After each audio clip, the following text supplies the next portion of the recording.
Finally, we are back. I'm back with my people. It's Wednesday, February 16th. It's been damn near a week. I think since last Thursday.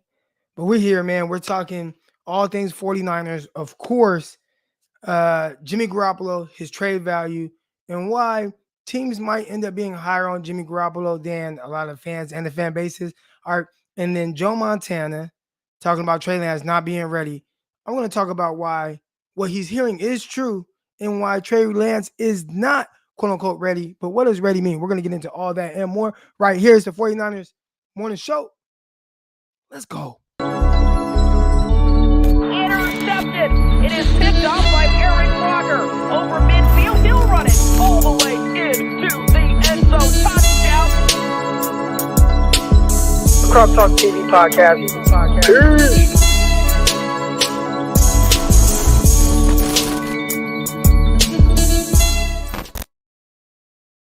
Welcome to another episode of the San Francisco 49ers Morning Show. I'm your host, former NFL and NFL defensive back, Eric Crocker. And as I already explained, man, y'all know what we're getting into today. All things pertaining to the 49ers. But first, make sure you listen to the Locked On 49ers episode with myself and my co-host, Brian Peacock. Man, we are killing it. Matter of fact, it's not us. Y'all are killing it this month. Somehow, 49ers lost the playoff game. Everybody's hurt. But we are still the number one listened to football podcast and damn near podcast overall on the platform. So shout out to y'all, the faithful. That's the Locked On 49ers podcast with myself, Brian Peacock. Come at you 5 days a week. Make sure you listen to that. Last night, it was a Weeky Wednesday. We actually went live on YouTube as well. Make sure you guys listen to the draft show, Locked On NFL Draft with myself and my co-host, Ryan Tracy. Last night, we had John Harris on with us as we do every Wednesday, right? Record Tuesday, so Wednesday. John Harris on with us. You guys can find that on YouTube as well.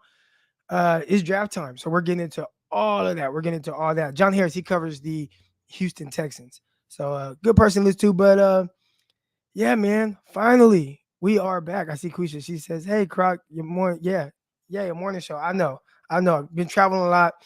I travel again out this Friday. I gotta go to California. My son has a track meet. I have a son in California. So I was in California visiting him last weekend. Back out there this weekend because he has a track meet. So, daddy's not gonna miss a track meet. So I'll be out there for that. Then as soon as his track meet's over, I'll fly to Vegas, kick it with a few of my homies. But yeah. 49ers, a lot of stuff has gone on, and I put a video out. Shout out to everybody that watched the video of me talking about Joe Montana and Trey Lance, and we're gonna get into that. And why I think Joe Montana, he's right about the not ready thing. We're gonna get into that. But first, let's talk about Jimmy Garoppolo. And when the 49ers were sitting at 2-4. Oh, real quick, update. My sports performance facility. A lot of y'all that have been in here, been down with me from the jump. We've spoke about that a little bit. It's coming up, man. It's coming up. They finished, the dirt work's been done for a while. And then it was just, okay, just waiting for them to come and start to really work on the foundation. They started to outline some things. Then yesterday they came, they poured all the concrete. They put down the crushed rock and everything. And I think soon they're going to put up those beams and everything. Building about to go up, man. The building's about to go up. Oh, I'm so excited about that. So excited about that. That's so dope. One of the first things I want to do is I want to put on a defensive back wide receiver summit this summer, where it's all DBs, receivers, and I have some guest speakers. Some of my NFL buddies come through, talk to the kids, talk about coverages, technique, all that stuff. Just an amazing. I want to put on like this big camp. I have to come out the pocket. So keep those contributions going. All right, but anyways, Jimmy Garoppolo. There's some reports that came out about Jimmy Garoppolo. Oh, hold on. I know I keep trying to get started, but one of the special guests coming on to your stream. I know, my bad. I've been so busy, man, so it's hard to really coordinate it. My availability before this, a lot of traveling over the last month happened.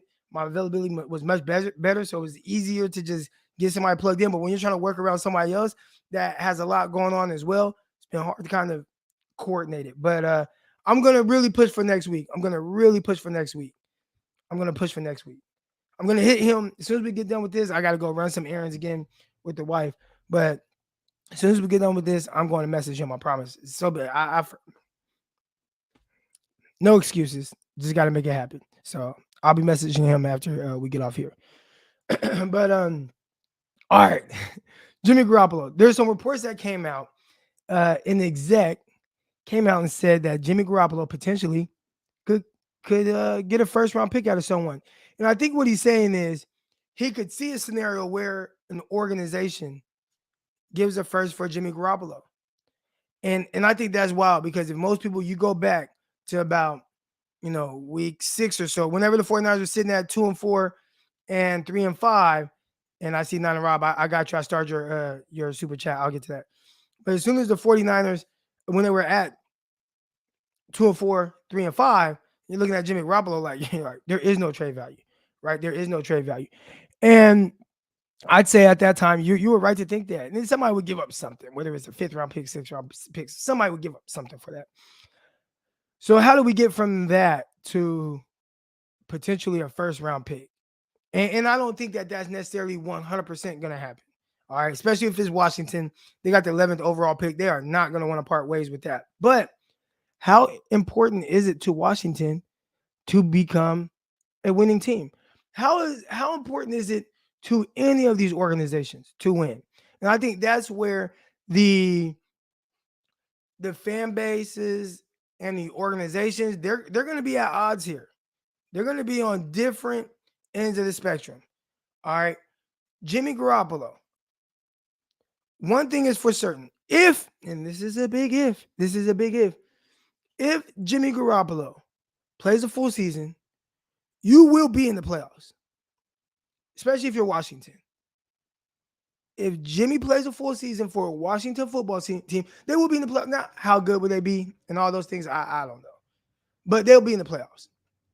And he's shown that over his couple years with the 49ers. Now, you could say 49ers have terrific coaching. They have all these playmakers. They've had a terrific defense. I think all those things are true. But I think Washington is kind of built around the same things. They have a terrific defense, unless you watch them late in the year against the Dallas Cowboys. Was that them that Cowboys put up 50-something points on? But anyways, I think they have a terrific defense. They got playmakers at running back, receiver. I like Terry McLaurin. Can they get somebody else to play with him? Like they got the right pieces.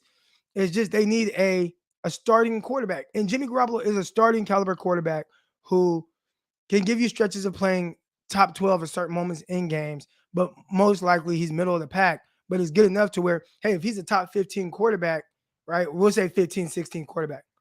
Well, how many teams make the playoffs? 14? He's right there hovering around that range, right?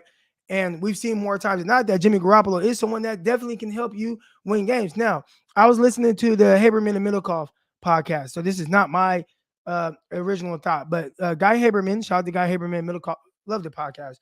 I don't listen to a whole lot of podcasts like I used to, but I definitely listen to theirs. Damn near every episode. Damn near.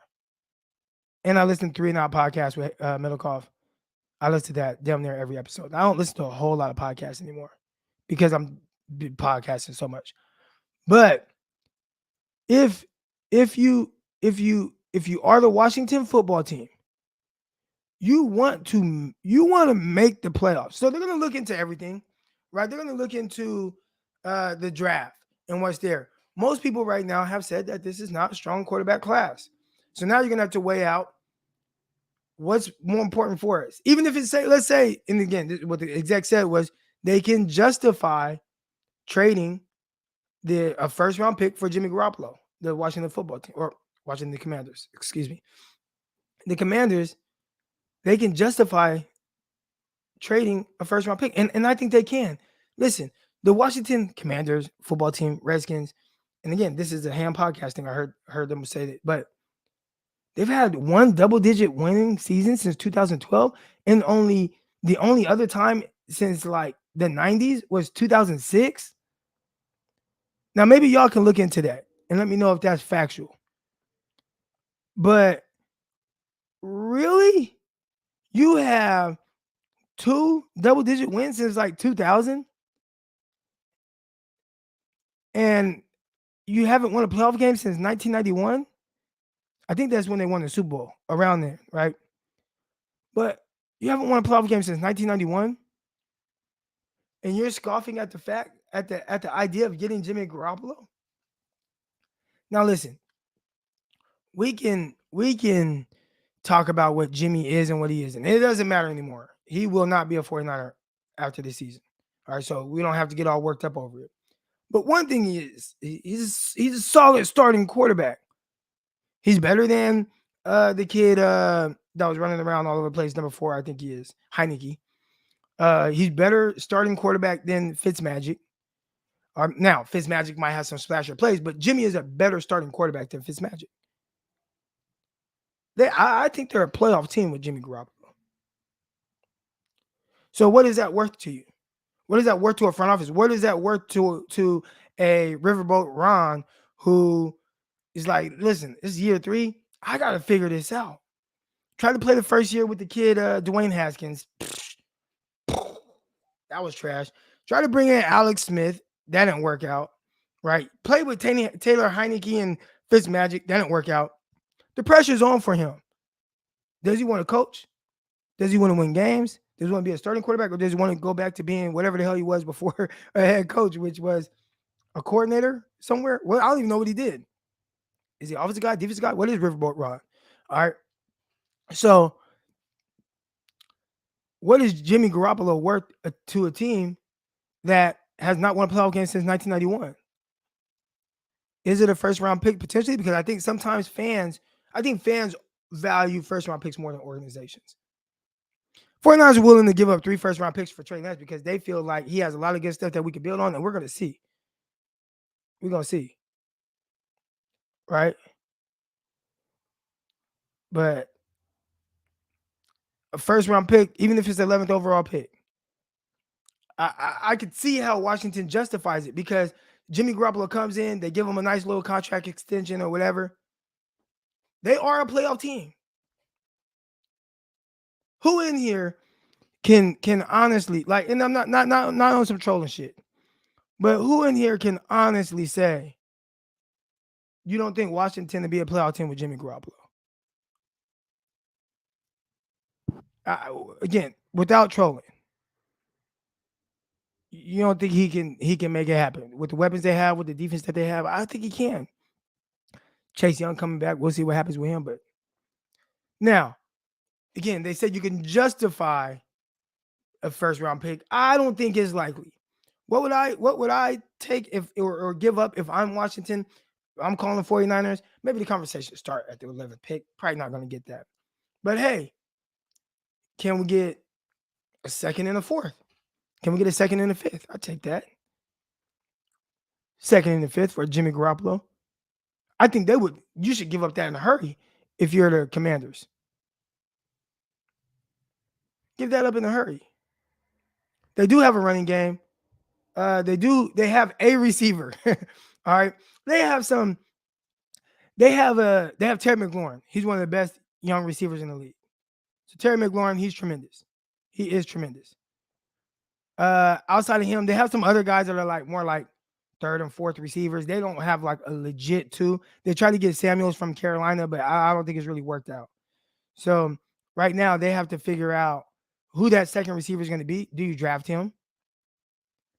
Hell, if you're them, do you go and say, you know what, we got Terry McLaurin. He's a field stretcher. He's a route runner. He can win intermediate. He can win all over the field. Let's go get one of these other Gabriel Wilson. Why am I feel like I'm saying his name wrong? Garrett Wilson, excuse me, Ohio State. I got all my, my top 5 rankings, rankings for all the prospects. You know what I'm saying? Shout out to Locked On NFL Draft. But yeah, I think they got some good things to work with. Real quick, again, this was the conversation of just justifying, like, how can that happen? I think 49ers are going to get some good stuff for Jimmy Garoppolo. The teams, the organizations, they're going to value Jimmy Garoppolo just like the 49ers did. They're going to value Jimmy Garoppolo in the sense of wanting to win and needing to win right now and prioritizing that. The teams and the organizations, they're going to value him more than the fan bases, more than the 49ers fan base, more than any. I was on this Spaces. I got kind of plugged in. I don't even know how I came across it, or somebody tagged me in it. I was on the Spaces and those Washington Commander people. That sounds funny. We will get used to it. I promise we will get used to saying that.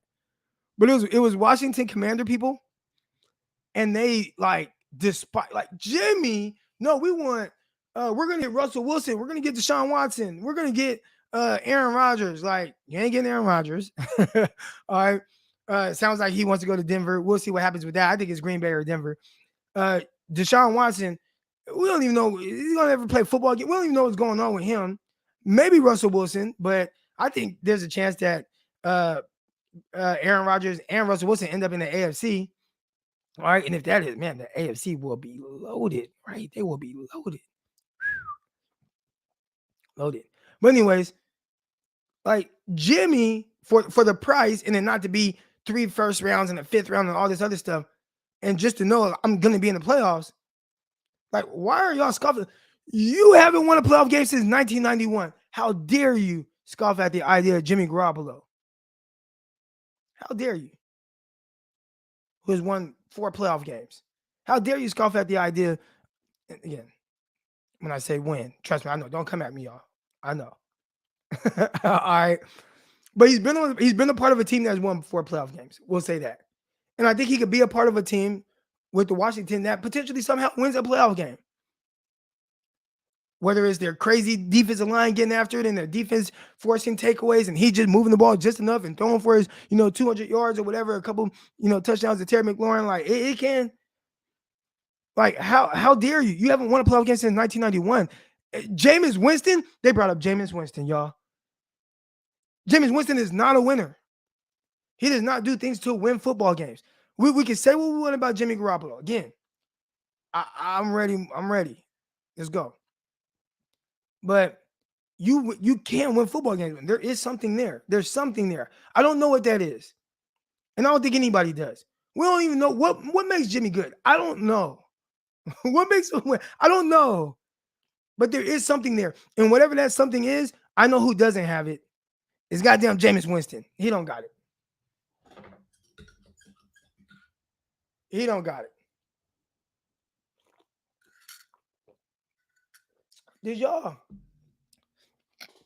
Did y'all see the thing with Jameis Winston where he did like the cat in the hat hype man thing?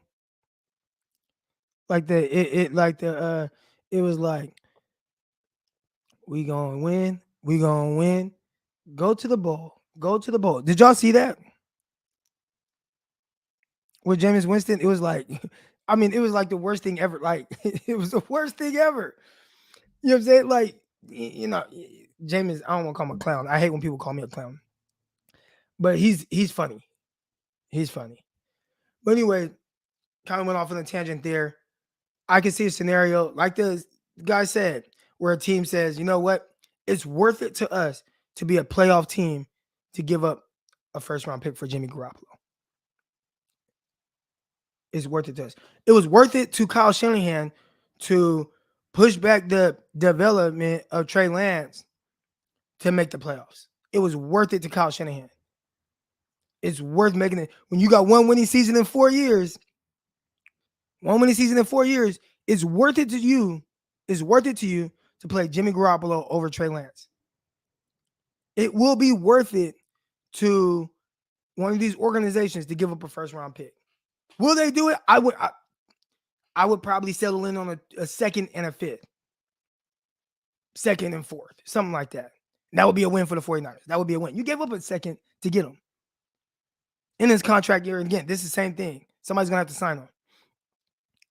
But what's it worth it? What's it worth? What's it worth to an organization to legitimately know to start the season, I can really be a playoff team. Like, we can really go to the playoffs. Real quick, let's get into some of these super chats here. Shout out to everybody contributing. If you like this show, you already know, dude. Hit the like button, hit the subscribe button, all that good stuff. Let's go. Croc, I know it's off topic, but I'm a big Jackson Hill. But I'm big on Jackson Hill. Played with Ambry at Michigan. I played with his brother, Justice RB, for Baltimore. Hey, that's dope. That's dope. I didn't know Jackson Hill had a brother. All right. Shout out to my guy, Nana Rob. So are you asking my opinion of him? Because I know this is more of a statement. Shout out for the contribution. Jackson Hill, I really like him. He's someone a lot of people talk about 49ers second round pick. What should they do with it? he's a player where I'm like, hell yeah. If he's there at 61, I don't think I think he's a first round guy, but you never know. Uh, he's kind of like, he's not like Jimmy Ward, right? He's Jimmy Ward. He's another version of Jimmy Ward. That's really what he is. He's a safety. He can play nickel. He can play in coverage, play in space. I think he does some terrific things in space. He can play off. He can play press. I really like Jackson Hill. I like his skill set.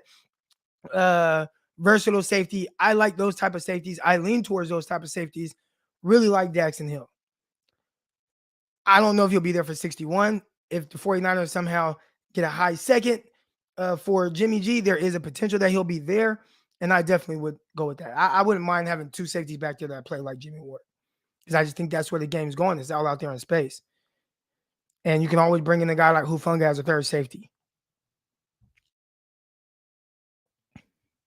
All right, here we go. Next contribution. Washington is the only team since 92 to not have a 12-win season. We can get a number one for Jimmy G from them. Again, how much do you value winning? And Jimmy got something. He got something. I don't know what it is. We don't know. That's why that's why America is so split over Jimmy G. It's almost a toxic conversation. It's toxic. America is so split. And I think the reason why America is so split on Jimmy G is because we don't know what makes him good. He does certain things and he does some weird stuff and then he makes these throws. And I say he's the most clutch guy down the stretch, but he's trash for another 55 minutes. I don't know what it is, but there's something. And for a team that hasn't had a 12-win season since 92, I don't know if Jimmy is just a straight up 12-win quarterback, but he can't be. He can be. The LA Rams won the Super Bowl. Jimmy G was a part of a team that beat them twice. See, I ain't give him all the, you know what I'm saying? He was a part of a team that beat them twice. I can honestly say the Washington wouldn't be. Okay. Jimmy has only been healthy for 1/5 of the 49ers as a GM. How do you justify your livelihood on him? Now that's the tough thing. That's the tough thing right there, especially current GM Martin Mayhew. That's the tough thing right there. And that's more of the conversation surrounding him. The injuries and what surrounds that. Like just knowing that he's potentially going to miss games. Gammon, if he doesn't miss games, do you believe he's a playoff quarterback?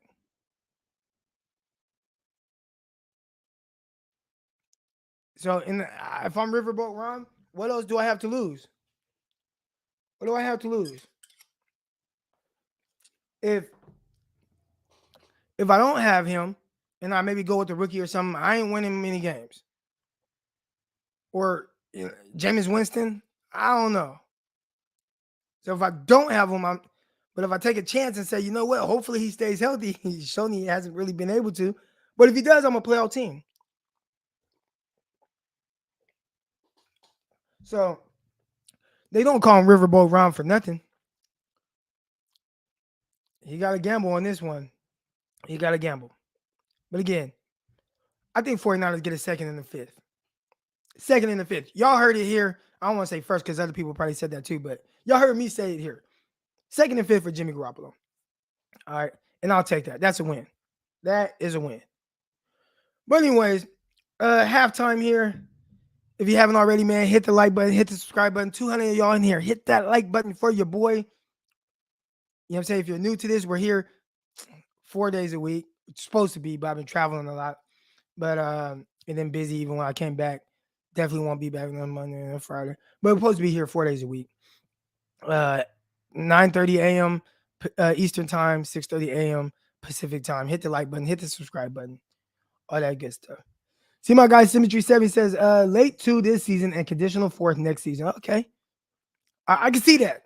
I can see that. Conditional 4th. I feel like if anything is going to be conditional with it, I feel like it got to be higher. So are you saying it's a 4th, but let's say you get a second this year, right? And I don't know about late because I don't know who they'd be getting it from. So let's say they do get a second this year. The conditional pick to me would have to be a 3rd round pick that if he plays every game can turn into a second round pick? Or would you take a fourth round pick this year, a second round next year, but if he plays 90% of the games, that second round turns into a first round? Hmm. Hmm. So let's say fourth round this year, a second next year, that if he plays 90% of the games, that second turns into a first. Or if he's a playoff team, that second turns into a first. Hmm. Okay, my guy Symmetry said, I like that one. Let's go. All right, here we go, man. Other conversation, because obviously I want to get y'all on live. Y'all know how we do, man. There have been some talks.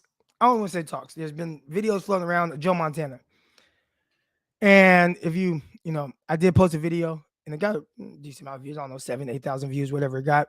But it was Joe Montana saying Trey Lance isn't ready. Now, listen, Trey Lance isn't ready. Okay, I'm fine with you saying that. The weird thing was, well, you keep Jimmy Garoppolo until you find a guy to replace him. What? Now, are you saying other than Trey Lance? Because that's how I took it. I took it as Joe Montana saying done with Trey Lance. Get somebody else in there if it's not Jimmy Garoppolo. That was weird. All right, but I think he's right. Hey, Trey Lance isn't ready. I've been hearing from his teammates that Trey Lance isn't ready. Now, here's what I want to ask y'all. What? And again, I know some people are saying that Joe Montana, he's a hater, and he's Josh, he's off his meds. It's funny because he's like, oh, now, but all that stuff. But listen, here's the thing that I think they're not asking themselves, and I asked it in my video, but Trey, what does it mean to not be ready? That's what you have to ask yourself. All right. And if his teammates are saying this, what does it mean for his teammates to say he's not ready? That's what people got. They're not asking that question. What does it mean to not be ready? Well, everybody just, not ready. What does that mean? All right. What does that mean? And again, I see my guy, Mr. BMW Lotus. He says, don't kill the messenger. Montana just echoed what he heard. I agree. I think he 100% heard from teammates, and it could be multiple teammates, that Trey Lance is not ready. But what does it mean to not be ready? That's a question nobody's asking. I think there are two things here. Let's say, hypothetically speaking, is Deebo Samuel. Let's say Deebo Samuel, who's all over the road, I'm going to say Santana Row, Super Bowl row, whatever, radio row, right? And you got Deebo, and maybe he runs into Joe Montana and he's talking, and Joe Montana asks, and Joe Montana say he don't watch football. All right. Deebo don't watch football. Really weird dynamic there. But so Joe Montana I don't think he really knows. I think he goes off of maybe some things he hears and what the teammates said. Teammates say he's not ready. Right? Why would Deebo Samuel, if he said it, I don't want to put, words into his mouth. But I guess I am. Let's say Deebo Samuel said, Trey Lance is not ready. Why would Deebo say that? That's the questions that are not being answered. Now, let's look at it from Deebo Samuel's perspective. One, he kind of put out there, he has not watched football growing up. He was like, I don't really watch football. So people like us that pay attention to every ounce, every second of everything that goes on, we've seen the good, we've seen the bad, we've watched bad quarterbacks, we've watched good quarterbacks, we've seen bad quarterbacks develop into good quarterbacks, we've seen good quarterbacks or quarterbacks start out good, then turn into bad quarterback. We didn't see it all, right? And when you have all that perspective, somebody that doesn't watch football, they just don't know, right? So when you look at Deebo Samuel, since he's gotten into the NFL, all Deebo Samuel knows is Jimmy Garoppolo. And all Deebo knows with Jimmy Garoppolo is that they win. So if all Deebo knows is Jimmy Garoppolo, win Jimmy Garoppolo, and since him being there, Jimmy Garoppolo was in his seventh year. What was it? Because 4 years in, then that's 6, 7. So Jimmy Garoppolo's 7th year after 4 years behind Tom Brady, and learning how to, go about being a professional. You have to learn how to be a professional. It's different. It don't matter what you knew in college and all that. It's different. Learn how to be a professional in the NFL. Well, even if Jimmy G didn't play a whole lot, he at the very least knew how to prepare. You know what I'm saying? He knew how to prepare. He knew what it looked like to prepare at the very least. So when you hear Deebo Samuel say things like, "Oh, Trey Lance, he has to learn how to, once he learns how to, go about things and be a pro and stuff like that, he could be a superstar," right? That's because coming from college, especially playing 1 year in college, you don't know until you see it, and you're like, "Damn, this is different. The NFL is different." I saw it firsthand when I was with the Jets. It was different. The way that I prepared in college, the way that I prepared even in the Arena League was different than what I saw when I got to the Jets and I watched Antonio Cromartie. The way Antonio Cromartie took care of his body, the way he prepared mentally, physically, the way he practiced, the way that Antonio Cromartie ran sprints, the way he conditioned, the way he trained. It was all different than anything I've ever seen. You have to learn, you have to see it, then you understand it. So back to Deebo Samuel. All Deebo knows is that he's been a part since he's been with since Deebo has been with Jimmy Garoppolo, they win. He's seen how he prepares, he's seen how he gets ready to win football games. When the 49ers had a losing season with Deebo, they've only had one losing season with Deebo, right? It was the year him and Jimmy were hurt. So all he knows is when I play and I play with Jimmy, we win, we go to championships. When I don't, not good. So when he sees Trey Lance and he says, Trey Lance, quote unquote, isn't ready, this is just my perspective. I think Deebo Samuel is saying Trey Lance is not ready to lead the 49ers to a championship. He knows what it looks like. But here's the thing. Who the fuck expects a rookie to lead a team to a championship? It's never been done. At least win it all. That has never happened. So, but if Deebo's saying that he's not ready, and again, this is me just speculating. That's not to say that Trey Lance doesn't have ups and downs in practice. That doesn't say, but Deebo is like, I play with Jimmy. I know we win. I see a rookie.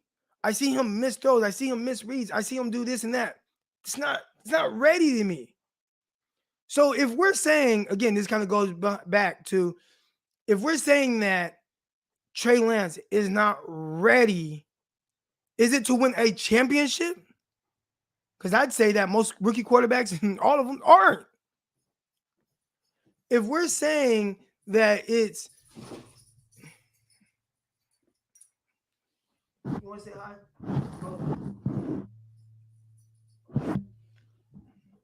Say hi, Rip. Say hi. All right. If we are saying that if Deebo's comparing Trey Lance to Jimmy Garoppolo in the sense of what it looks like in practice, what it looks like from understanding the offense and knowing that's what it takes to win a championship, and he says Trey Lance isn't ready for that, then I agree. But that's the tough thing when you are a quarterback like Trey Lance, and it's like, hey, I am going to need some time to get things right and figure out the pro game and stuff like that. And all these other guys, all these other rookies, they get to go through that. They get to go through that. Trey Lance doesn't, and that's tough. Peter's here. Peter's in there. They get to got somebody asking about Peter Rabbit. Rookie quarterbacks typically get to go through that without the expectations of Super Bowl or of championship. So that's tough. That's tough, y'all. Because the expectations are really high. That's what his teammates are telling you. Most guys get a chance to just play it out. Hell, Mac Jones got a chance to play it out. They started 2-4. The Patriots. Patriots started 2-4.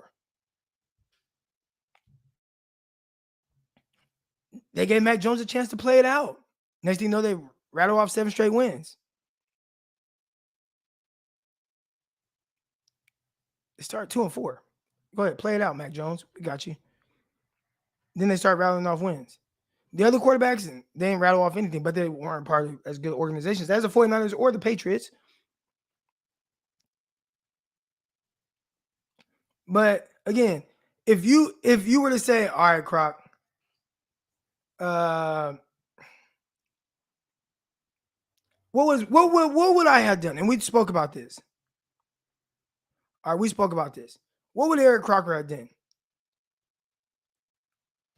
I would have let Jimmy go somehow, some way. I don't think they got enough trade compensation for him. I don't think it was worth shit last offseason. But I would let him go, roll that money over. Did it have 25 million extra to build around your team and be able to get everything, right? That's what I would have did. And I would have played the young guy. Now there wouldn't have been all those expectations. People would just expect him to be a rookie without having to back up a team. Now it's like, I got to come off the heels of an NFC championship appearance. That's tough. The expectation for someone that needs reps, right? Or needs reps. They're high. They're sky high. That's tough. Now, we did watch him play against Arizona. And it's like, okay, I see areas he needs to improve. I don't know how y'all watch football, but that's how I watch it. Okay, I see areas where he needs to improve. All right, I see it. Okay. Then he gets time and stuff, and then you see the Texans game. I know. It's the Texans. Oh my gosh. Oh yeah, I know. I get it. Hey, man.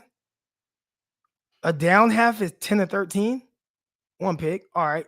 Can't make that throw. Or I gotta can't choke it. Right? Okay, made some other good throws. Down half.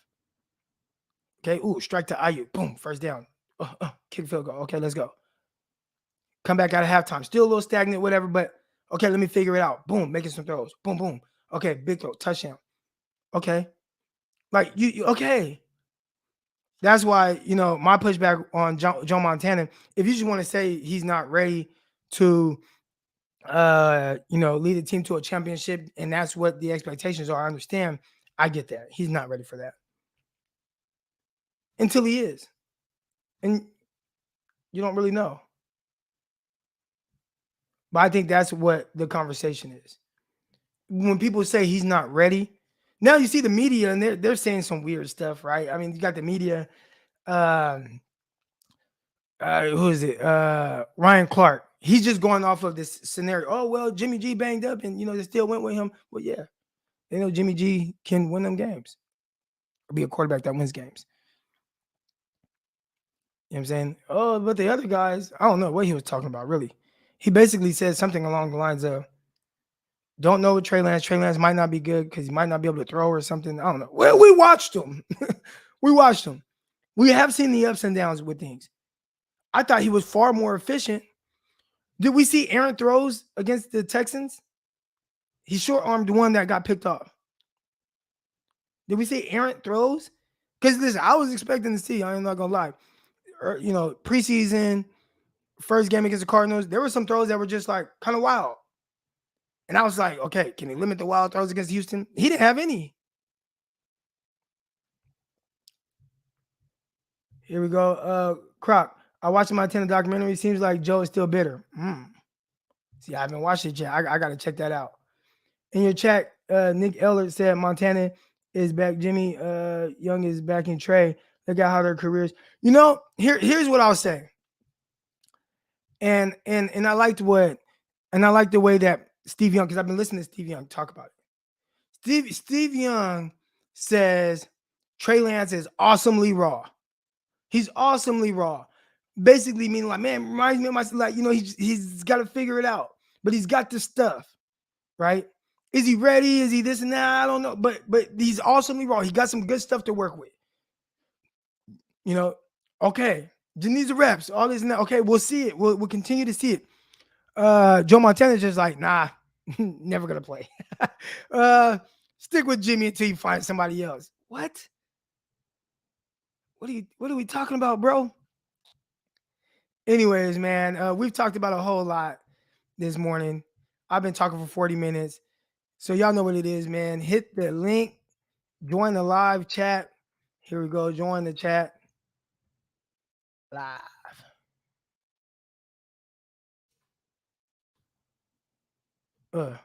Uh. So, y'all get y'all takes off. Now, this is not a rip Jimmy Garoppolo session. All right. Doesn't matter. Jimmy's going somewhere else. And I think they're going to get something good back for him. But you can give me your thoughts, of course, on the whole, Jimmy. What do you think it means to be ready? What does that mean? What be ready for what? Did Trevor Lawrence look ready? Justin Fields look ready? Did Wilson? Did Zach Wilson look ready? Did Mac Jones look ready the whole season? Did Mac Jones look ready in that damn wild card playoff game when he had to go toe to toe with Josh Allen? See, that's a different beast, right? What does it mean to be ready? What does it mean to be ready? Well, when you gotta go toe to toe with Josh Allen and your defense can't get a stop, what does it mean to be ready? You got to make a play. Was Mac Jones ready for that? I don't know. I'm just asking the questions, y'all. That's all. I'm just asking the questions. Got my guy Gammon on. Gammon, man, what's good, man? Good morning, bro. Hey, brother. I'm doing all right. Real quick, what does it mean to be ready? What does it mean to be ready? I think oh gosh, what's that comedian's name that did that show, the show about nothing? What's that? Jerry Seinfeld. I think he had a really good quote about change or doing something new. You're never ready for it. It's impossible to be ready for a new experience, especially like parenting, right? Like you can try to put yourself in as great a situation as possible, but you're never 100% ready for what parenting really is. You can be as close to ready as you think, but there's always going to be things where it's like, I didn't know about this or I didn't know about that. You know what I'm saying? So kind of like parenting, but go ahead. Yeah, just the little different things. You can't be ready for something that you've never experienced before, and that's why I quoted that one that chat, Nick Ellert. I thought that was great because I felt like I really conceptualized, Montana.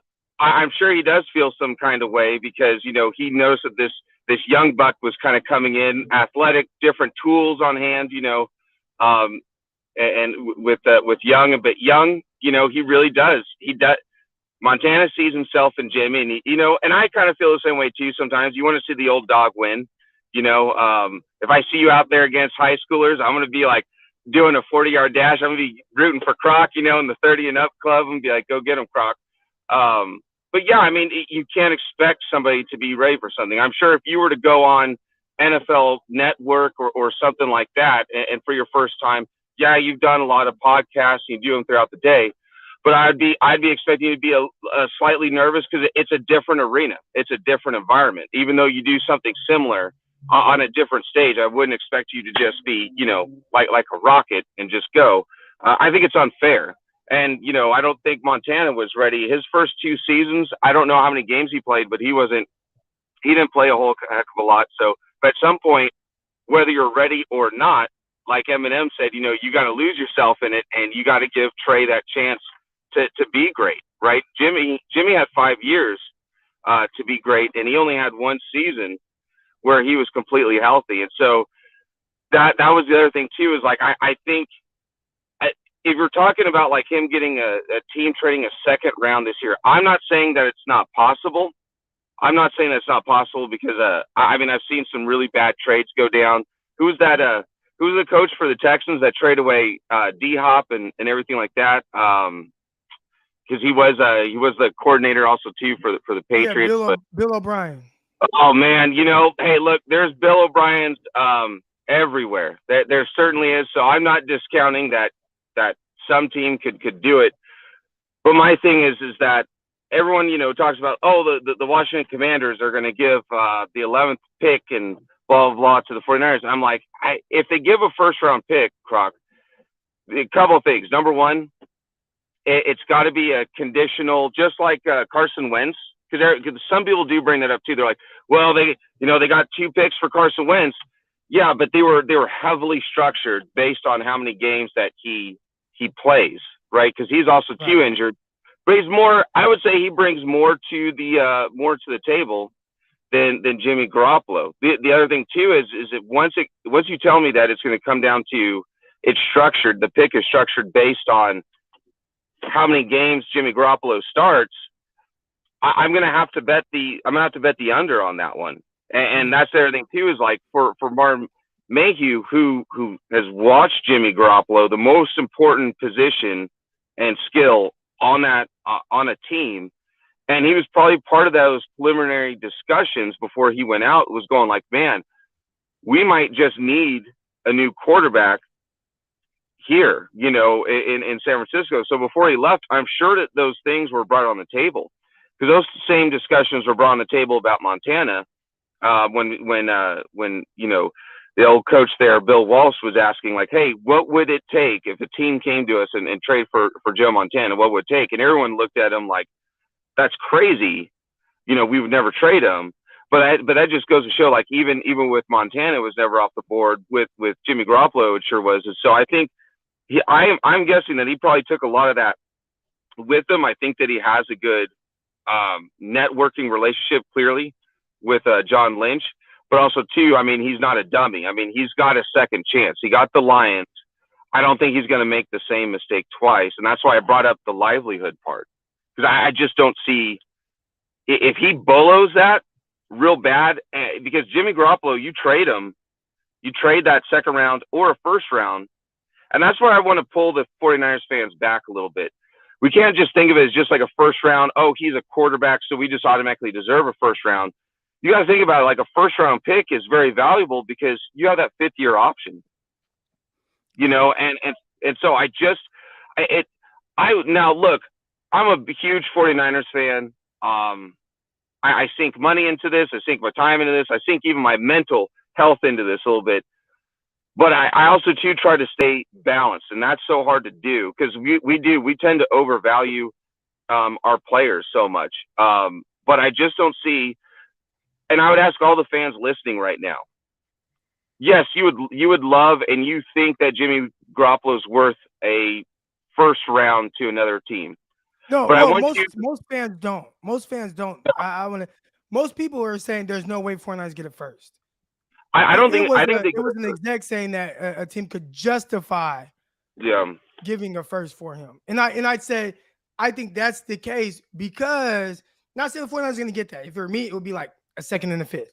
But I think you can justify it because how important is winning to you, and at the end of the day, you are going to win more games with Jimmy Garoppolo at quarterback for whatever reason, right? You're going to win more games with him at quarterback than you will with Fitzmagic and Taylor Heineke. He's a better starting quarterback than those guys. And I think that's you hit the nail on the head with that one, Croc, is starting. Like, is he available? And that was my biggest thing was when we did make those, we made that pressure cooker of a trade, but we need somebody who's going to be, we need the leader of the locker room of the team to be on the field. And I don't see them getting, if it's a second rounder, it's not a second rounder for this year. I think if you it'd have to be like a second rounder again for next year. That's wholly dependent on how healthy Jimmy Garoppolo is. So do I think, so let's answer this question. Do I think that the Commanders would go to the playoffs if Jimmy Garoppolo is healthy and plays 17 games? Maybe, because again, we're looking at the division. I'm taking this at looking at the division. That is the most wonky division, I think, in all of sports is the NFC East. I think most would agree. You never really know which team is the team that's going to go to the playoffs. So the Eagles aren't that bad. The Eagles aren't that bad. They've got a really good defensive line, offensive line. You got the Cowboys. So I got my guy from the Philly podcast, and he says we don't want Jimmy, and I think that's most fan bases, right? But I can guarantee you this: Jimmy Garoppolo is better than Hurts.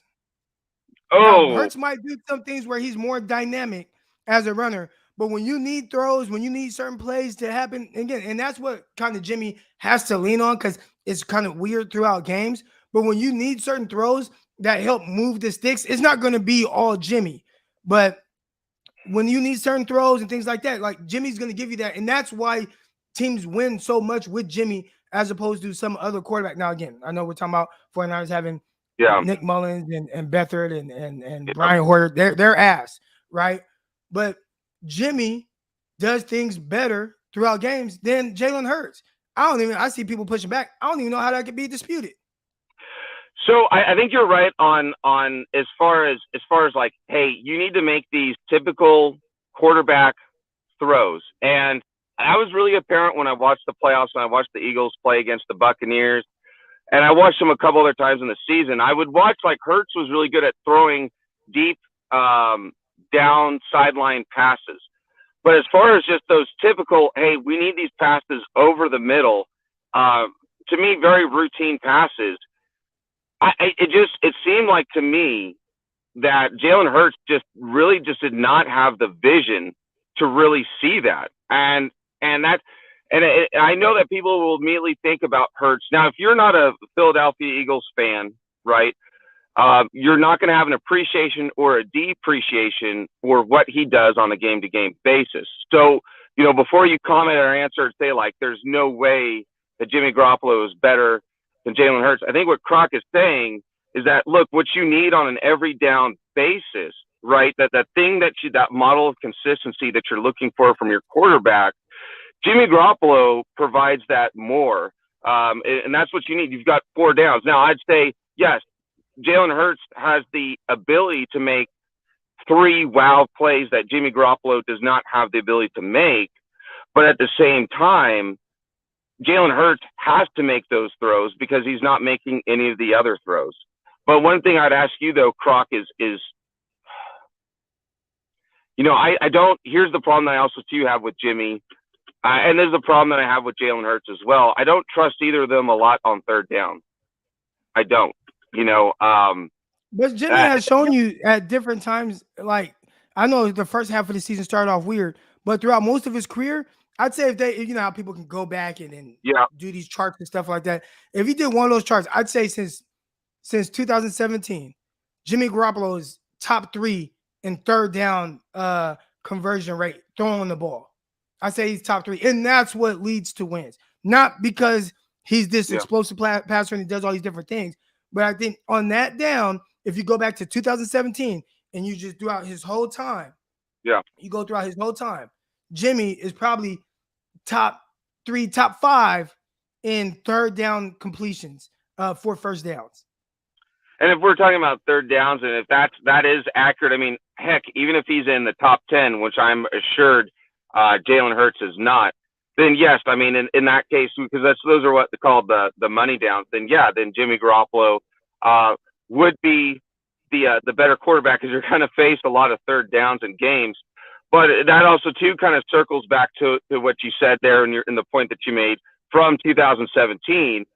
But if you added up all the games that he's played since 2017, we're probably talking about 2.5 seasons, probably a little more, maybe a little bit less. And that's really the big thing is that I don't see Jimmy Garoppolo competing that well in that division and in the NFC. And also, the 49ers play Washington.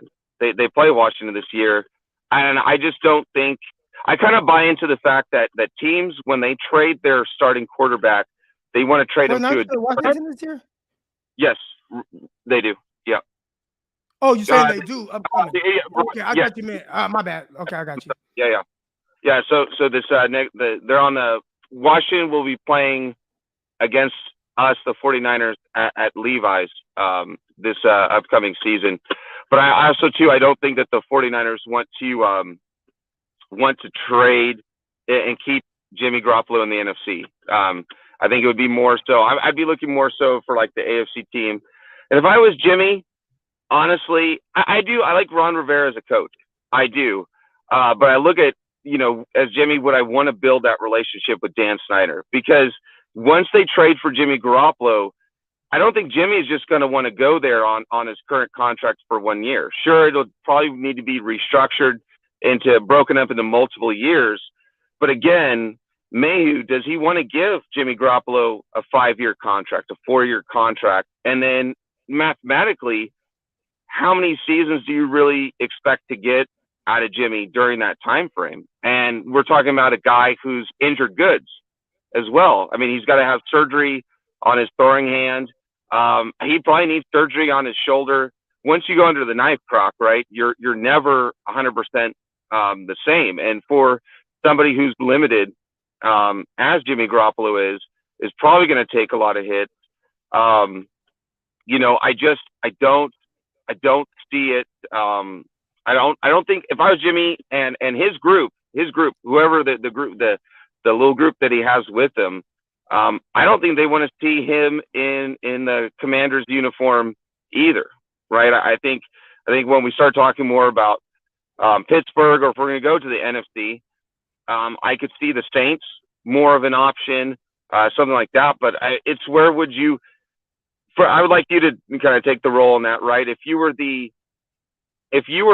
Barn Mayhew, and you know Jimmy very, very well because you were in that building, what would you honestly give for Jimmy Garoppolo? Because for me, if we're talking about this upcoming draft and just giving up a draft pick, I think for straight up it would have to be a 3rd-round pick.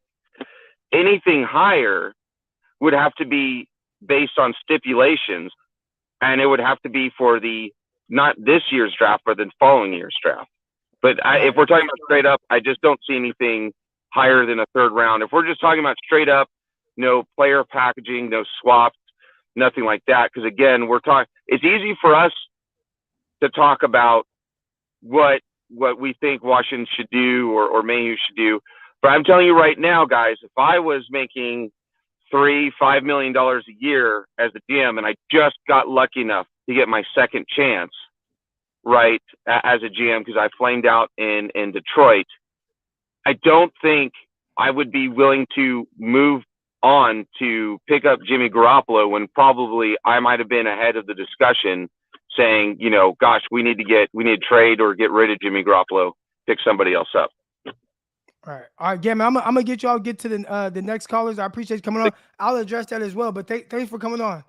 All right, real quick, guys, super chat here. My guy Chris, somebody just asked, where is Chris? Preparation prepares you to be ready. You've been practicing over and over, and you'll be ready for that moment.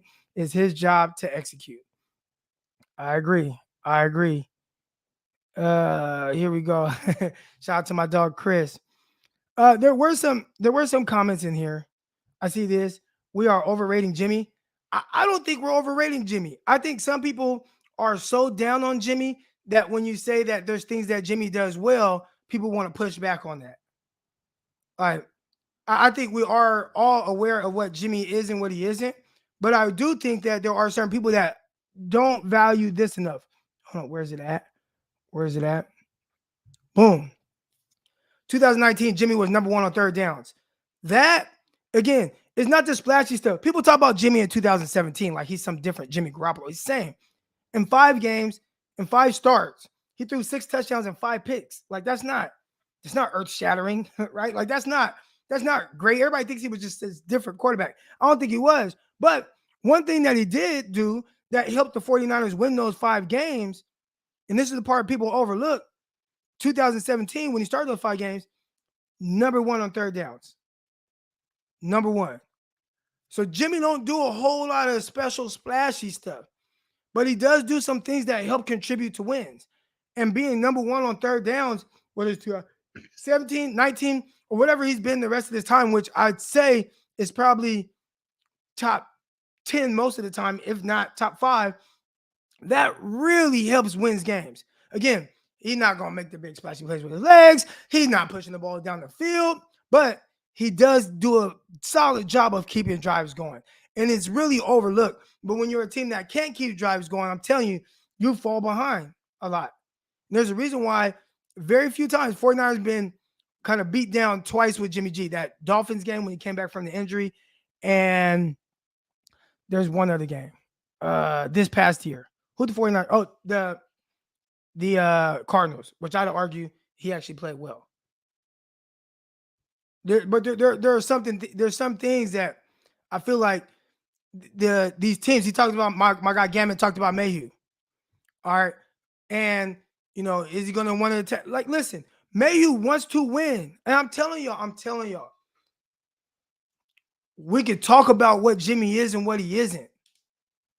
We could talk about that.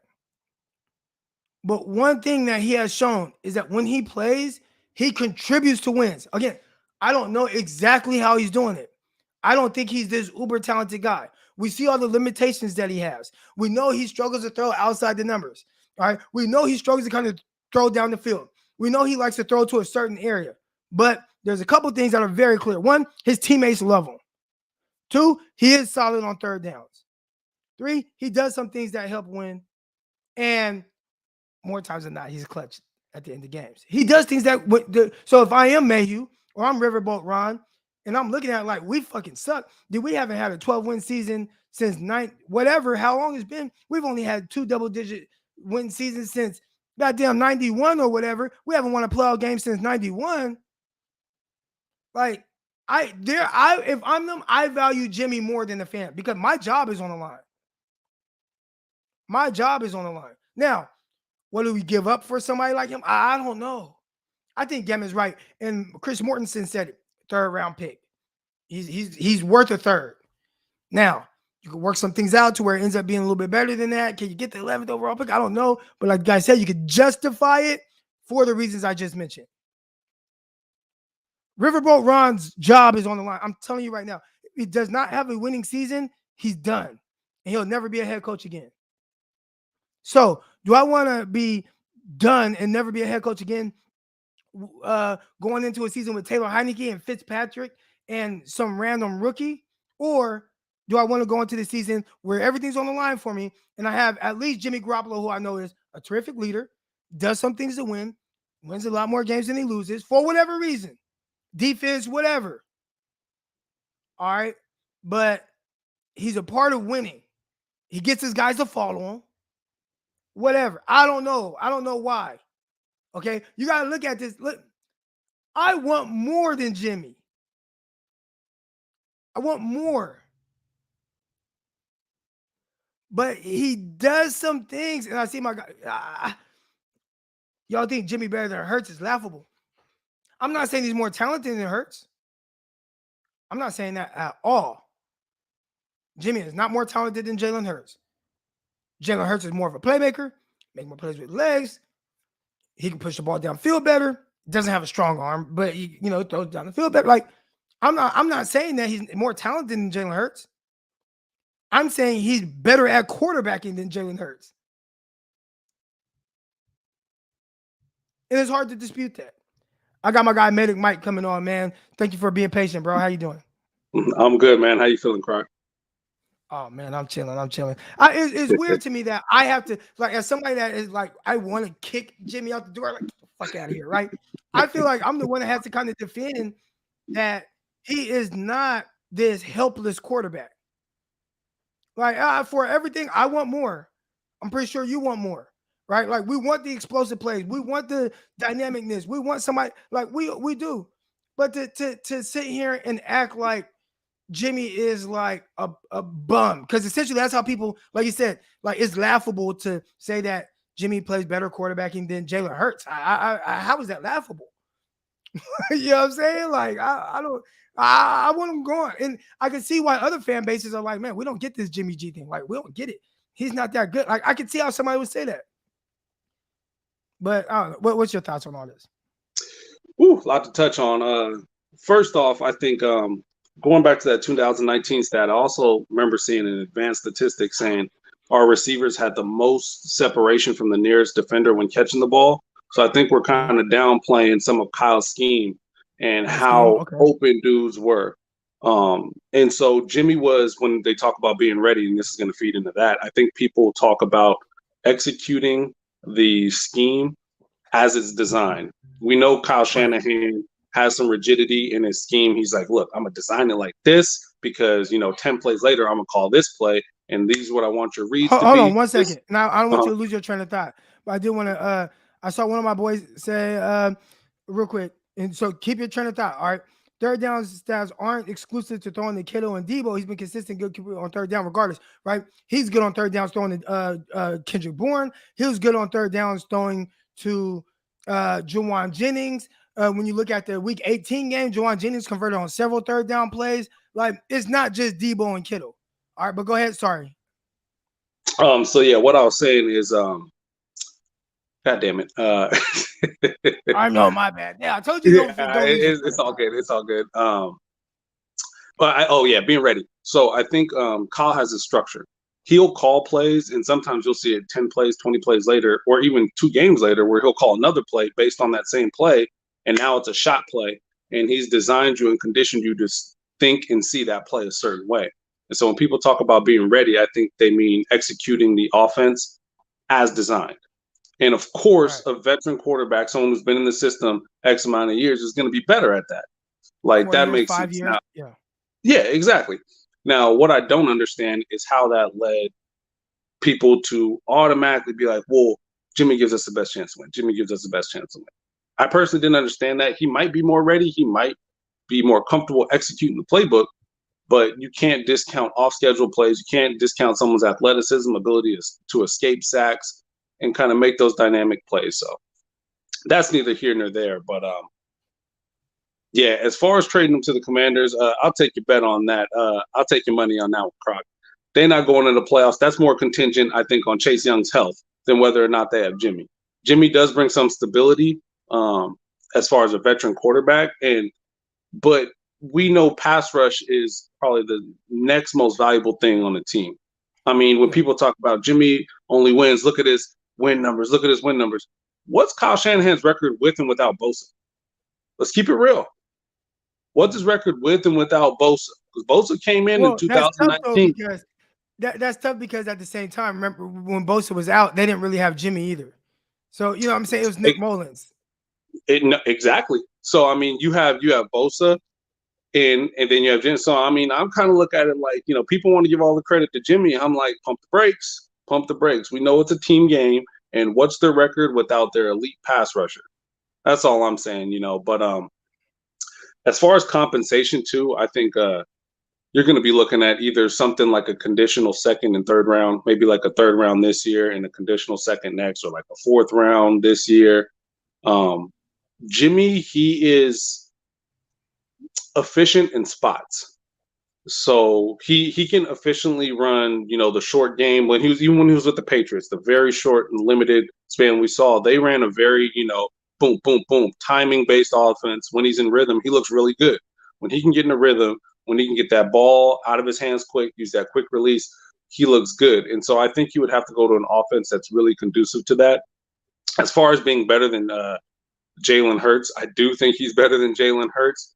However, the caveat being, I don't know in that offense if he's better than Jalen Hurts. They got some speed demons, and they like taking shots. And we have not seen that to be a strength of Jimmy's game. So I kind of see, you know, both sides. If you're just looking in a vacuum, yeah, I'm going to take Jimmy. He's more consistent. He seems to be able to execute the game plan on a more consistent basis, even though he's going to make, you know, those few stupid throws a game that we all know is coming. Where Jalen Hurts, it seems like he's still filling out the speed of the game, you know, slow through his reads, and, you know, hopefully he progresses on that. If he does, I think he could be a dangerous quarterback. But at this time, I do agree that Jimmy's probably better than Jalen Hurts. Yeah. All right, man. I appreciate you coming on. I'm going to get to the next caller. Yes, sir. All right. Thanks, Medic Mike. All right. And not to be confused with Magic Mike. I didn't say that. I said Medic Mike. All right. The NFL is a what have you done for me lately league. And this is Chris saying, you know, have I seen the last 5 games from Jimmy Garoppolo? I say, yeah, like Jimmy is Jimmy. I would say the last 5 games, which weren't ideal, how many of them did they win? If I'm an organization potentially trading for him, because that's what they care about.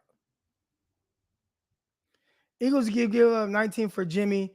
I also saw somebody say Eagles ain't giving up no first round pick for Jimmy, and I wouldn't. Well, hold on. I definitely would not. If I'm first of all, where did the Eagles come from? Because if I'm the Eagles, again, if I'm the Eagles, I'm not trading for Jimmy G when I have Jalen Hurts. And I think that there are things that Jimmy does better, but there are also things that Hurts does better. And I'm not gonna say it's a wash, but I don't know if it's a big enough like to where it's like, yeah, I'm gonna give up a first for Jimmy G to replace Hurts. I don't say that. I will say this. I will say this. I'm not gonna pretend like I've watched every Eagle game. I have watched a good amount, and I definitely watched when they play the Cowboys. I hate the Cowboys. My brother's a diehard Cowboy fan. I watch every Cowboy game. All right. I know the Cowboys team probably better than a lot of their fans. I watched them. And obviously, I was in San Francisco. I watched Jalen Hurts. I mean, excuse me, Philadelphia. I was in Philly. I went to the game, 49ers. And I watched, everybody knows I love football. So anytime football is on, if Eagles, like, I don't care who play, I'm watching football. Jalen Hurts. I don't know what he is yet. I don't know what Hurts is. Uh I think he limits Devontae Smith. I think they have some weapons that end up looking worse than they are because Hurts is at quarterback. Could be wrong. I could be wrong. But also, I don't think that I would trade Jimmy. I probably would just write it out. Now the tough thing is you got 3 first round picks. You got to make some shake. If I am them and I want to get a quarterback and I got that type of capital, I agree with my guy Jesse here. Eagles have 3 first rounds. They can play for Wilson, Watson. Uh, yeah, okay, yeah, and then the money aspect of it. Yeah, I wouldn't. I would if I'm the Eagles. I would not even be interested in Jimmy Garoppolo.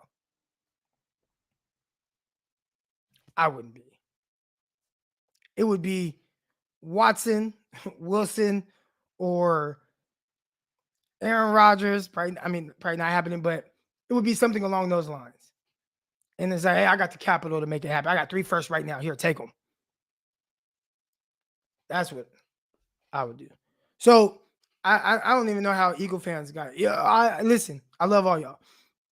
If I'm the Eagles, Jimmy wouldn't be on my radar. I'm just talking about if you want to compare and contrast the guys, all things being equal, which they're not. Like my guy Jesse said, 24 million less dollars. Like that's a big difference. All right. But here we go. I got my guy Papa Dragon on. Hey, Papa Dragon. Oh, real quick. Make sure y'all, if y'all haven't already, click this link right here. Subscribe to the Frontline Sports Network channel. Let's go. Let's go. Get it to 100 subs. Go do that right now, y'all. Go do that right now. But Papa Dragon, man, what's good? what's up, man? How you doing, brother? Man, I know you're gonna come with some good stuff. So I'm gonna put myself on Uh-oh. mute. Now I'm not gonna put myself on mute, but I'm just gonna let you ride, man. So go ahead, go ahead, preach uh, to us, man. Preach to us. all right. Well, first and foremost, I was going to make a couple of counter points to some of the first callers. One caller had made mention that once you have an injury, you're never the same again. And I just want to point out 2 players who had ACLs. I actually point out 3 players that had ACLs that have been in the media recently that went on to have incredible careers. One was Frank Gore had 2 ACLs, one in high school, one in college. Drew Brees had ACL, MCL in high school. Joe Burrow had a ACL in high school. We already know what Joe. We already know what our boy Gore did.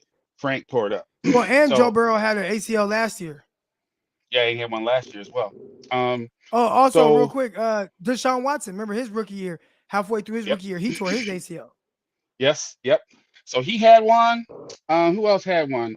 We can go on and on. Point is that it is an individual type of a situation. If the better the situation you have, as far as being able to get the best medical care, the better your situation is. So a prime example is Kinlaw, who had been probably walking around in a bad knee for probably a good 5, 6 years. He had no medical coverage and he was homeless. And he just recently had a knee construction, not because it was torn, but just because it had never healed properly. And guess where he went? He went to the same doctor that did Bosa's.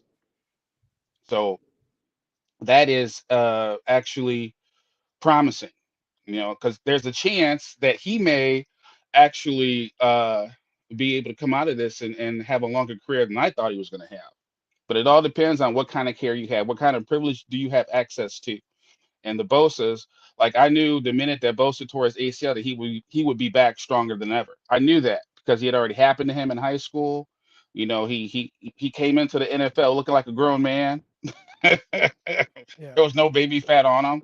I made a joke on Twitter that Bosa just farted. His body fat's now down to 3%. So, you know, Bosa is the real deal. But injuries is a person by person basis based on what type of person you are as far as how you hit your recovery, but also, what kind of access you have medically. And we all know life ain't fair. Everybody doesn't have the same access. So hopefully, Ken Law will come back stronger than ever. The next point I want to talk about is situational football. Situational football is being put in the right situation.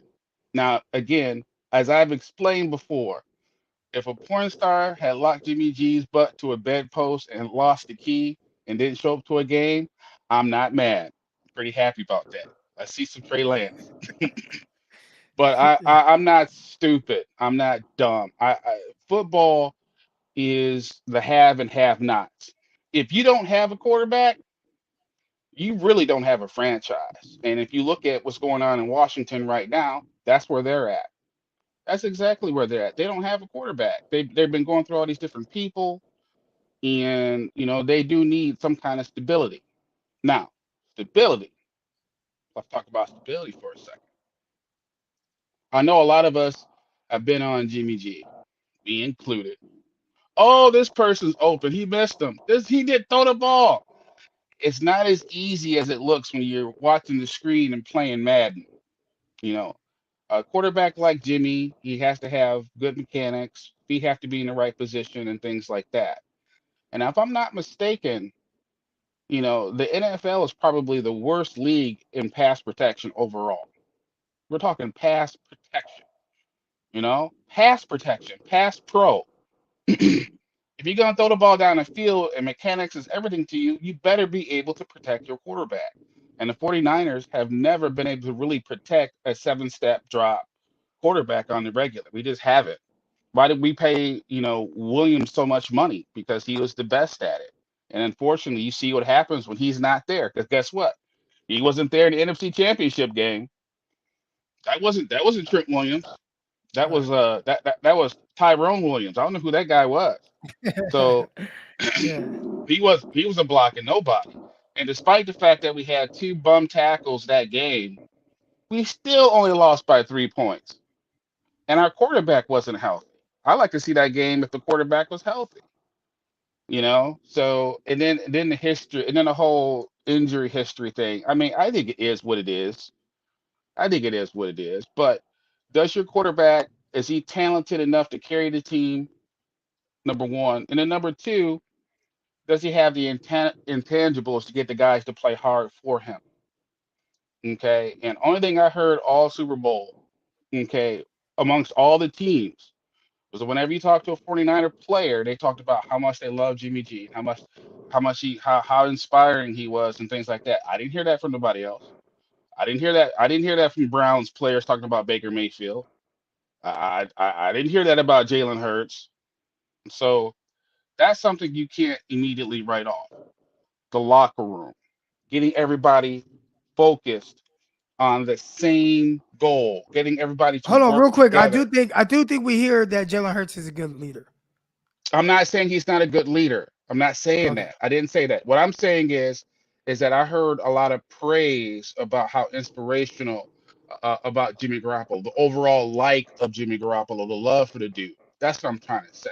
I'm trying to say is that the Niners have an amazing locker room that you really don't see too often in professional sports. They have a fantastic locker room. So, with that being said, I think ultimately what Jimmy G brings to a football team is the ability to say, hey, look, you know, We're gonna go in there as a team, as a family. We're gonna get this thing done. I'm gonna be there for you. You're gonna be there for me. That kind of thing. He's a guy that brings a locker room together.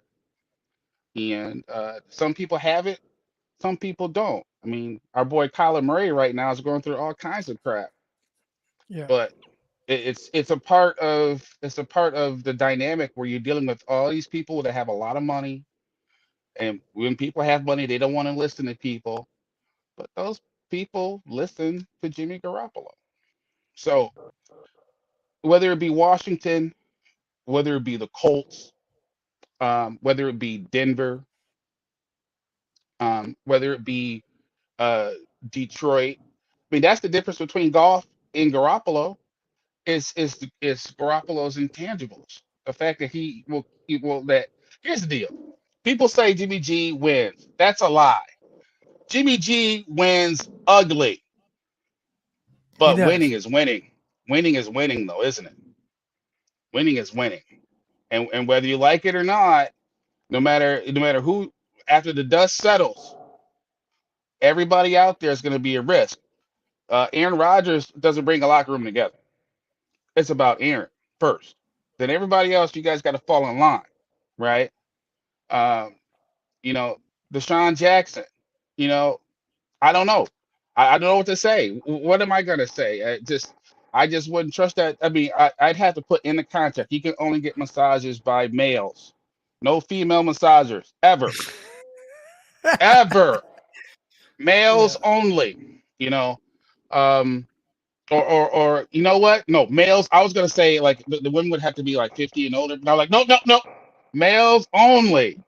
Because he'd be like, oh, you sure you're 50? You sure? Ooh, you are a good looking 50. No, no, no, males only. So I don't know what's gonna happen with that. That's just to me a PR nightmare waiting to happen. I I wouldn't touch that dude with a 25-foot pole. I just wouldn't. I just wouldn't. I just wouldn't want to deal with it. Um, so I don't think that he's in the picture. Kyler Murray, there's maybe 10, 12 teams in the league that view him as a viable option, but he ain't going nowhere. They drafted him and the coach to work together. They got to figure it out. Yeah. Yeah. If I'm the owner, that's what I'm saying. No, y'all got to figure this out. Y'all got to stop all this social media crap and just sit down in the room, figure it out.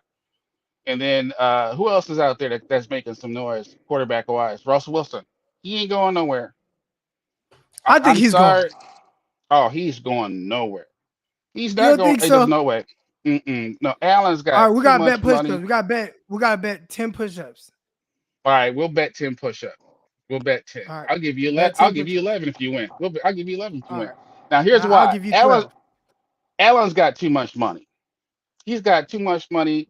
You're not gonna trade the face of the franchise, someplace else, and then he goes someplace else and tears it up. Oh no, no, no, no! I Not think when it's you got time as for them much to money blow as it Allen. up. I think they got I to don't. blow it up. No, they do have to blow it up, but they got to protect their quarterback. They have to invest in that, just like we do as a 49ers. Like right now, our offensive line is a hot mess. It's a hot mess. Yeah. It's a And hot Lakin Thomas is mess. a free agent. I think you got to bring him back. At what, 50 million? That's what it's gonna take. That's what it's gonna take. And you just drafted Aaron Banks. So only way I can see them have only thing I can see Laketon staying is if and I want to challenge everybody out there to this little test that sits there and says, oh well, he could just go play on the right side, or he could just go. No, no, no, no, no. If you're a right-handed person and you take a crap, okay, you wipe your butt with your right hand. Now, I challenge all of you today. Try wiping your butt with the other hand. It's not gonna go well. Now, imagine trying to switch that hand down and play offensive line where this guy is trying to put 100 different moves on you within 3 seconds. It doesn't work. The 49ers have to stop drafting these players and trying to change who they are. It's like if it's not an obvious fit, it's obvious that they can't do it, then they just shouldn't even draft it. So I personally think Aaron Banks was drafted to replace Tomlinson. I think that he will. Laketon, I think if Laketon can play center, that's the only way I would play him. But I don't know if he can play center. I have no clue. But Right. I can't see them paying having 100 and what would it be $180 million on the left side of the line and they still give up sacks. No, sorry. It just to me it wouldn't. I mean, there a step has to go backwards before you go forward in the NFL. That's just the way that it is. That's what parity means. So with parity, it would be detrimental to them at this point to do that, in my opinion. Right. And I could be wrong. I probably am wrong, but I'm usually not wrong, by the way. But I'm wrong. I'll give you this. I'm wrong probably 30% of the time. But I think when you look at Jimmy G's value, Jimmy G to me is like a two-bedroom, one-bedroom house in San Francisco, right? Like 5 minutes from downtown. Okay. No one wants that house. Sometimes you got to fix that house. But the reality is that when the pickings get slim, there's going to be 8 people that want that one little house and they're going to overspend for it. That's how it's going to go with Jimmy G. Once all these other avenues of people have been exhausted, and once Washington and these other teams that need a quarterback that is quote unquote a winner to come in that can support him, and again, the teams that can support Jimmy is Denver, the Colts, possibly Washington, although I don't see Washington dealing with Shanahan at all. I would if I were them, just because at this particular point, I need a bridge quarterback. I need somebody to come in and win me some games. I don't care if we went ugly. I don't care if it's by a point or 2 points or 3 points. As long as I can run the ball, I can fully expect Jimmy to distribute the ball quickly. And that 2 second release is elite. It has carried the 49ers poor offensive line play for years. And that's the truth. I'm not lying about that. I'm Right. not. How many Pro Bowlers have we had on the offensive line? I'm talking about legit ones. Not getting in second, third tier. I'm talking like legit. Oh, he's the best. He's the best. They've been trying for years. And although they've done a good job this year, Right. they did a good job this year. And people, oh, he can't throw the ball. Well, you can't protect him either. I still say if my sleeper team for Jimmy G, believe it or not, my sleeper team is the Patriots. I'm gonna tell you why. This is why Jimmy G is my sleeper team for the Patriots. Because Bill Belichick's about to turn 70. He wants to win now. He was ready to trade Tom Brady and keep Garoppolo. I'm sure he looks at Garoppolo and says, "Oh, we can fix that. Oh, we got the tackles, so he can do this. He can do things differently here." And if you don't think that Kendrick Bourne is sitting there saying, "Oh yeah, you should bring Jimmy in here," you're wrong. He is. So I think that the Patriots are my sleeper team, Okay. and the reason why they're my sleeper team is because Mac Jones has got a little Pop Warner arm, and I told everybody that, and he's got the hips of a woman, and there's nothing wrong with that when you're a woman. When you're a guy, that's a problem. Right. So ultimately, I think that if Jimmy G went to the Patriots, he would beat Mac Jones out for that job. He would beat him out. So Oh I no. think, oh yes, oh yes. Now he may get hurt, but I think he would beat him out. I'm sorry, Right. Mac Jones. Mac Jones is he looks absolutely beautiful. But it's like what I told people about him in the draft when I scouted him. I looked, I said, "Oh boy, look at those feet. Oh, look at that release. Oh, look at that touch." But you know what he was?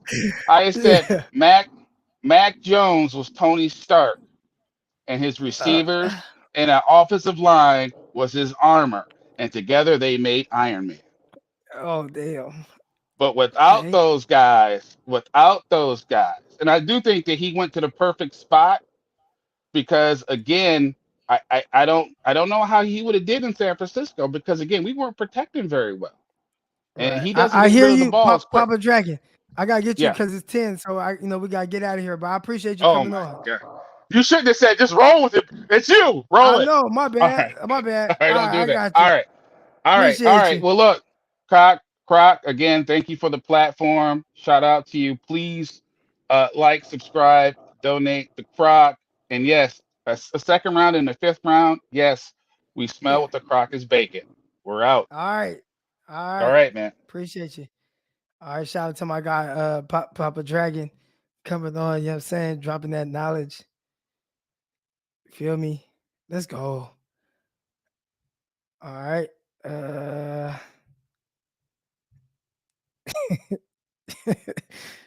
Y'all wild, man. Real quick, get to a couple contributions. If Kyle Shanahan was truly being held back by Jimmy Garoppolo, we'll know in 2 seasons. I expect Trey Lance to have a very good year. Remember, faithful, we are on the same team. The fans have been very toxic with me, very toxic, and I get a lot of it because I post something on social media, I get a ton of comments, and I just see it. I'm just like, man, what the hell? Obviously, no one on the team going to say negative things about Jimmy while they are teammates. Jesus, come on. That is true, but I think there's a way. Okay, here's an example. I think they want to say some negative things about Trey Lance, but they're not going to say it. So they kind of give like a bland response. I think the way they go above and beyond to kind of praise the person, the things, or whatever that Jimmy G is, I think that's pretty organic. I agree with you in the sense they're not going to say bad things, just like Trey Lance. I think that the players are looking at it like, hey, Jimmy Garoppolo ready, we win with him, do this. Trey Lance, he's not ready to win the same way Jimmy is, but they can't say that, so they kind of figure out different ways to say that to the media. All right, and I got one more start tweet, but I appreciate everybody in here right now. Last thing I want to say before we cut out of here is prayers up to Grant Cohn and his family, man. And I saw him, on Twitter the other day talk about that he lost his mom. And, I've talked about how, I lost my father 2013, one of my fathers. I got hella dads. But, I lost my dad 2013. I got hella dads. I got my dad, Brian Crocker. All right. But then when I was 9, I found out who my biological father is. His name is Michael Johnson, not the track runner Michael Johnson, but did play basketball. Was with the Bulls, and my biological dad, he was with the Bulls in summer league, and all that good stuff. But anyways, so I got my dad Brian Crocker, who's then I got my biological father, who I found out at 9 years old, and then I got my stepdad. So I got hella dads, and my stepdad been in my life since I was 10. So yeah, man.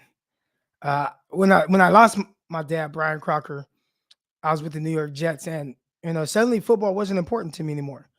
And it's crazy because a lot of people reached out to me and stuff like that, but there's nothing, and there still is nothing that anybody could say that like makes me feel any better about it or anything. He's my best friend. My best friend. We spoke every day. I get out of practice with the Jets, call him, or I'd already have a missed call from him. I call him back and we just talk. And last time, and it's crazy. I swear you can't make this up. The very, very, very, very, very last conversation I had with my dad. Very last conversation. I was getting out of a meeting, and I remember because I was about to head to New York City. Had my daughter's mom out there. I'm about to head to New York City, and for the weekend. And the last conversation I had with my dad was he was like, E, man, E, just want to let you know, man, I'm proud of you, E. I'm proud of you, E. And I was like, man, thanks, Pops. But I got to go. I had to head to this meeting. He's like, all right, I'll get at you. And that was the last time I spoke to my dad. He passed away. This is what I'm thinking happened. All right, this is what I think happened with my dad. I think it was him and my Uncle Sean, RIP my Uncle Sean. My Uncle Sean, he passed away too from cancer. He battled with it for a lot of years. But they were drinking, and I think they took a pill. And I know they took a pill. And next thing you know, my dad passed away in his sleep. And I didn't really think nothing of it until, because my dad was like super healthy. He was super healthy. And I didn't think anything of it until I was watching this documentary on opioids. And then I saw how the opioids and stuff like that, the whole crisis, how it's killing people. And I'm like, man, my dad mixing that with alcohol, I bet that's what happened. Matter of fact, I still got the glass of alcohol my dad was, or the This is what my dad was drinking when he died, and it's still sad, but I keep it with me. Goddamn Seagram's Jim, like Dad, what the hell were you drinking, man? But him, my uncle, but I say all that to say, I remember football not being important to me anymore. It just wasn't. And clearly, y'all see how much I love football.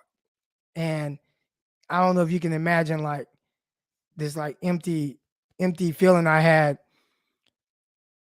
where football just I didn't care. And I remember talking to my dad died. I'm saying? I get this phone call from my mom. My mom called me at 8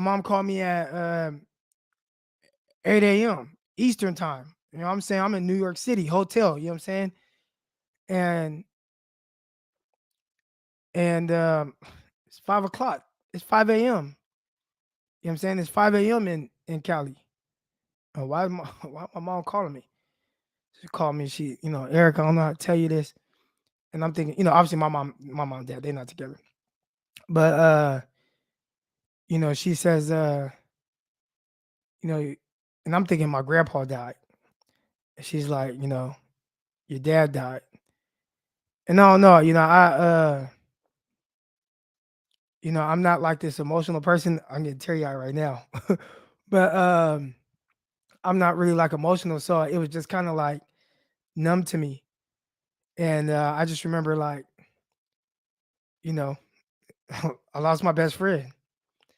And that was tough. So I still talk to him. And, if Grant Cohn watches this, I know how it is to have that kind of empty feeling. And, y'all, got your mom, got your dad, man, tell them you love them. And, you know what I'm saying? I don't even cry. My wife saw me teary-eyed right now. She was like, the heck, you got tears in your eyes? But it's tough. You know what I'm saying? Losing a parent. And never being able to talk to them again, And but prayers up to, Grant Cohn and his family. And yeah. Appreciate everybody in here, man. Hit the like button, hit the subscribe button, all that good stuff, man. Tell your parents you love them. Give them a kiss. We're gonna leave this up here at the end of it for our guy Grant Cohn. You know what I'm saying? Have him in your prayers. Have his family in your prayers, and pray for him because again, it's tough.